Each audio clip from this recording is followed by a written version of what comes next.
नाजरीन आदाब, मैं हूँ युसरा और आप देख रहे हैं एमएमसी न्यूज़ इंडिया। नाजरीन, अगर आपने अभी तक हमारे चैनल को सब्सक्राइब नहीं किया तो आज ही हमारे चैनल को सब्सक्राइब करें ताकि आप सच्ची और अच्छी खबरें सबसे पहले देख सकें। नाजरीन, आज हमारे साथ ख़ास बातचीत करने के लिए मौजूद हैं डॉक्टर मुमताज़ आलम रिजवी साहब। नाजरीन, आज हम उनसे राम मंदिर के ताल्लुक़ से कुछ ख़ास बातचीत करेंगे। मुमताज़ साहब, माइनॉरिटी मीडिया सेंटर में आपका बहुत बहुत खैर मकदम है। जी शुक्रिया। मुमताज़ साहब, राम मंदिर का मामला क्या है और ये किस किस्म का घोटाला है, इस बारे में आप क्या कहेंगे? देखिए, वाकई बहुत चौंकाने वाला ये मामला सामने आया है और वाकई हैरत करने वाला है कि जिसके लिए ट्रस्ट के लोग, राम मंदिर से जुड़े हुए लोग बरसों तक तहरीक चलाई और जैसे तैसे बहरहाल उन्होंने मुकदमा जीता और जीतने के बाद अब राम मंदिर की तामीर का मरहला है।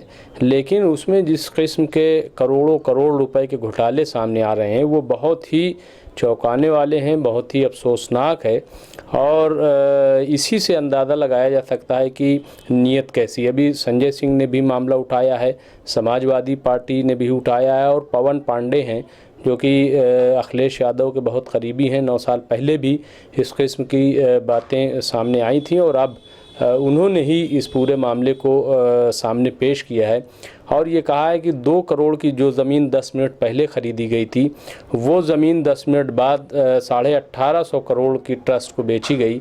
तो आखिर ये कौन सी ऐसी तेज़ी आ गई? ये ठीक है कि उसमें लिखा है कि ज़मीन के दाम बढ़ रहे हैं, लेकिन 10 मिनट में संजय सिंह भी सवाल कर रहे हैं, दूसरे लीडरान भी सवाल कर रहे हैं कि आखिर 10 मिनट के अंदर अंदर ये 16 करोड़ कीमत कैसे बढ़ सकती है किसी ज़मीन की? तो वो 16 करोड़ रुपए कहाँ गए, किसने लिए, किसने घोटाला किया? ये श्री राम जो ट्रस्ट है, श्री राम मंदिर तीर्थ ट्रस्ट, ये उसने ये ज़मीन ली है। तो इसके दस्तावेज़ लोग पेश कर रहे हैं। फिर वहाँ पे जो एक कीमत का अगर किया जाए तो उसकी कीमत यानी मालियत ज़मीन की वो भी दिखाई गई है, वो 5 करोड़ दिखाई गई है।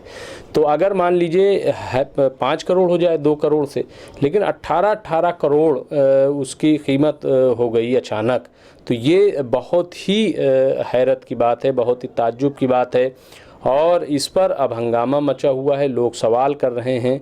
और मुझे तो ऐसा लगता है कि इससे पहले भी देखिए जब मूवमेंट चल रहा था उस वक्त भी करोड़ों करोड़ रुपए राम मंदिर के नाम पर लोगों ने चंदा लिया था, जमा किया था और उस वक्त भी ये बात कही गई थी कि आखिर वो जो आंदोलन चला था उसमें जो करोड़ों रुपए पैसे, कहीं से ईंटें आई, कहीं से कुछ आया और ये सब, तो वो पैसे कहाँ गए उसका भी आज तक कहीं कोई मेरे ख्याल से कोई हिसाब नहीं, उस पर भी सवाल उठते रहे हैं। और अब ये नया मामला सामने आया और इस किस्म के और भी मामले हैं, ऐसा नहीं है, और भी मामले हैं जिसके बारे में चीमगोइयाँ होती रहती हैं। मैं समझता हूँ कि ये एक बहुत बड़ा मामला है और इसको सिर्फ ये नहीं कि जो ज़िम्मेदार हैं वो, बल्कि जो अक़ीदत रखते हैं राम मंदिर में, अयोध्या में, उनको भी चाहिए कि कम से कम वो बोलें कि आखिर ये राम के नाम पर सिर्फ सियासत भी नहीं हो रही है बल्कि घपले और घोटाले भी हो रहे हैं। तो अगर इस किस्म की तामीर में घपले घोटाले होंगे तो आप सोच नहीं सकती कि आने वाले दिनों में वहाँ पे क्या कुछ नहीं होगा, क्या कुछ नहीं हो सकता है। ये एक कयास आ रही है। तो मैं समझता हूँ कि ये बहुत ही अफसोसनाक है। अफसोसनाक देखिए, कुछ लोगों ने लिखा फेसबुक पे कि बेगाने की शादी में अब्दुल्ला दीवाना नहीं होना चाहिए, कि मसलन वो तो राम मंदिर का, देखिए मामला राम मंदिर का नहीं है, मामला अयोध्या का नहीं है, मामला मुल्क का है, क्रेडिबिलिटी का है। मामला ये है कि जो लोग अपने आप को भक्त मानते हैं राम का, भगवान राम का, वो कैसे भक्त हैं? सवाल इस बात का, ईमानदारी कहाँ है? हाँ, ये तो पहले भी सवाल उठता रहा है कि जिस तरीके से राम के नाम पर बवाल किया गया, फसाद किए गए, तो 92 के बाद जो सूरत आई, कैफी आदमी की पूरी नज़्म आ गई, राम का दूसरा वनवास, कि क्योंकि राम तो चाहते ही नहीं थे कभी झगड़ा और इसीलिए उन्होंने 14 साल का वनवास किया था। तो ये तमाम चीज़ें हैं कि आप किस किस्म का राज कायम करना। आप राम राज क्या घपला घोटाले का राज है? कैसे राम राज कायम होगा? जब मंदिर में ही घोटाला हो गया तो फिर हुकूमत राम राज में कैसे वो ठीक ठाक रहेगा? ये बात है असल में, इसलिए ये बात। जी मुमताज़ साहब, क्या मरकज़ी हुकूमत या सुप्रीम कोर्ट की जानिब से कोई सीबीआई जांच होगी या नहीं होगी? देखिए, मैं समझता हूँ कि चूँकि इसमें सुप्रीम कोर्ट ने ही एक ट्रस्ट बनाया था और उसने ही फैसला सुनाया था कैसे मंदिर बनेगा, कैसे मस्जिद बनेगी, और सब पूरा खाका तैयार किया था, तो इसलिए मुझे लग रहा है कि ज़रूर ये मामला जो है सुप्रीम कोर्ट के नॉलेज में आएगा। सुप्रीम कोर्ट ज़रूर कॉग्निजेंस लेगी। इसके अलावा चूँकि मरकज़ी हुकूमत के ज़ेर निगरानी ट्रस्ट है और वो इसको देख रही, तो मरकज़ी हुकूमत भी इस जानिब तवज्जो देगी। और अब मुतालबा भी किया जा रहा है कि इसकी सीबीआई जांच हो ताकि और भी मामलात जो हैं वो सामने आएँ। क्योंकि आप देखिए कि अभी चंदा के नाम पर आपने देखा कि मार मार के, डंडे मार मार करके चंदे वसूले गए राम मंदिर के, कि जो नहीं दे रहा है उसको मार रहे हैं कि आप क्यों नहीं दे रहे हैं। तो पूरी टोली निकली हुई थी। यानी एक तो ये कि अक़ीदत से आदमी देता है कि भाई राम मंदिर बन रहा है, हम भी देना चाहते हैं। दूसरा ये कि नहीं, आपको देना ही पड़ेगा और नहीं देंगे तो हम पीटेंगे। लेकिन सवाल ये है कि वो पैसा गया कहाँ? कई चीज़ें सामने आ गई थी उसमें भी कि कुछ लोगों ने फर्जी टीम बना ली थी जिनका कोई हिसाब किताब नहीं था। 10 लोगों ने अपना भगवा सर पे बांधा और राम लिखा और पर्ची ली और निकल पड़े। अब कौन उनसे पूछने जा रहा है? क्योंकि राम भक्तों से तो कोई बोल ही नहीं सकता। अगर कोई पूछ लेगा तो उसी को मर्डर हो जाएगा, लिंचिंग कर दी जाएगी। हाँ, पुलिस नहीं बोल सकती क्योंकि उसके खिलाफ कार्रवाई हो, तो भैया अपना दूर रहो।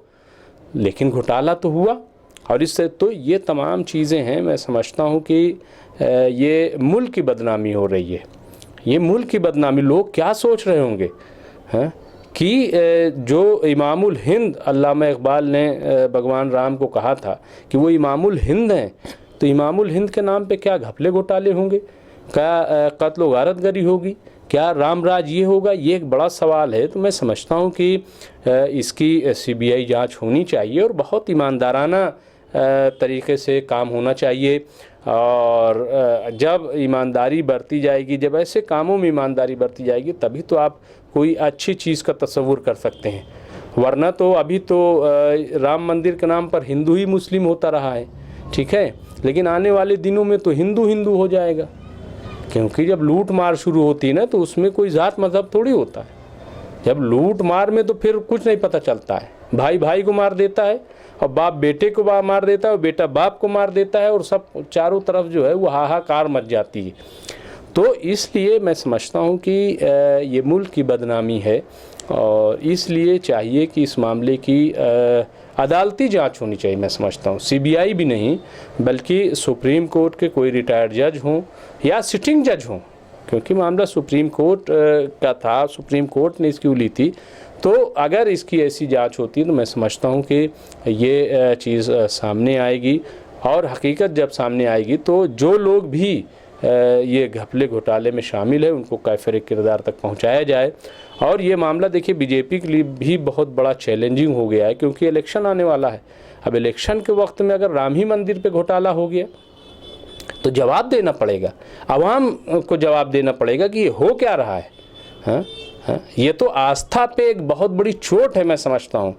तो इससे बचने के लिए भी हुकूमत को चाहिए और कि वो जो है इस मामले की बहुत ही ईमानदाराना जांच कराए। जी मुमताज़ साहब, जैसा आपने कहा कि सीबीआई इसकी जांच होनी चाहिए, तो इसकी सीबीआई जांच होगी या नहीं होगी, या जो लोग घोटाला कर रहे हैं उनको नज़रअंदाज कर दिया जाएगा, उन पर कोई कार्रवाई नहीं होगी?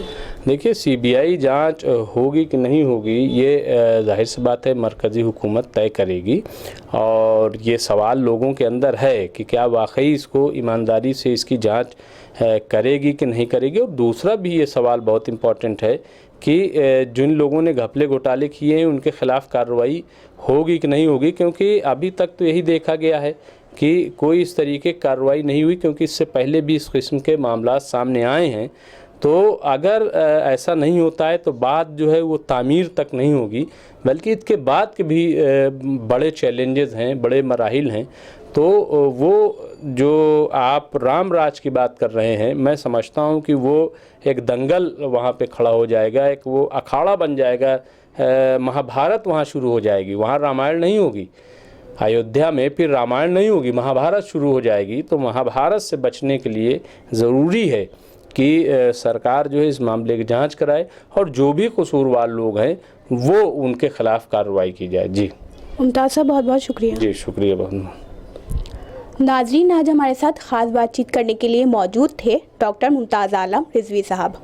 तो नाजरीन, हम फिर हाजिर होंगे कुछ बड़ी खबरों के साथ। तब तक के लिए हमें दीजिए इजाज़त और देखते रहिए MMC न्यूज़ इंडिया और हमारे चैनल को ज़्यादा से ज़्यादा सब्सक्राइब कीजिए। शुक्रिया। खुदा हाफिज़।